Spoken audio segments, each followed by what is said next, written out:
27mm. Yan, hanapin natin yung meron daw ano dyan. Tawag dito, slug inclusion. Yan, hanapin natin. Sabla yung marking ng inspector ah.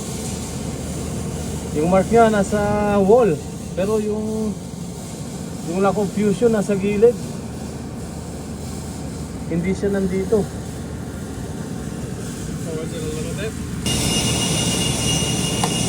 Yun, yung crack oh. Yan. Lock of fusion, hindi natunaw.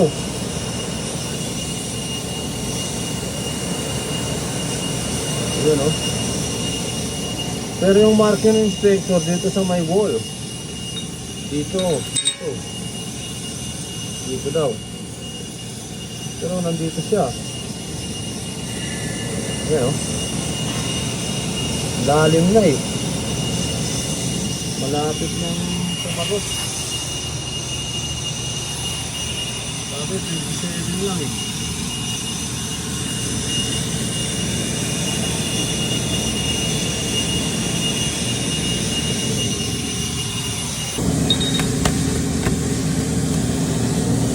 Meron pa din oh. Mula dito, hindi dito wala na. Yan. Yun lang sa dulo.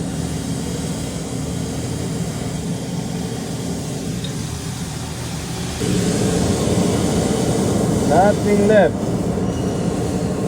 That's what I should have said. We're gonna grind the copper inclusion. So after that, we're good to go. So ito naman, 15mm. Yung lalim. Ayan dyan. So kukunin natin yan. Hanapin natin. 15. So around 5/8. Okay, 15mm yung lalim. Yun. Meron na naman lock of fusion na naman. Yun. Mahaba-haba din. Oh.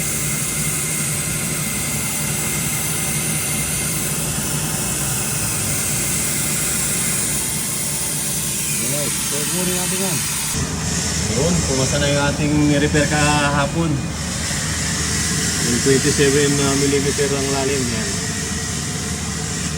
Tapos titrayan ng half inch capping yung Phillips wheel. Tapos yung 15mm andito, pumasa na rin yung 15mm. Yan. Okay na.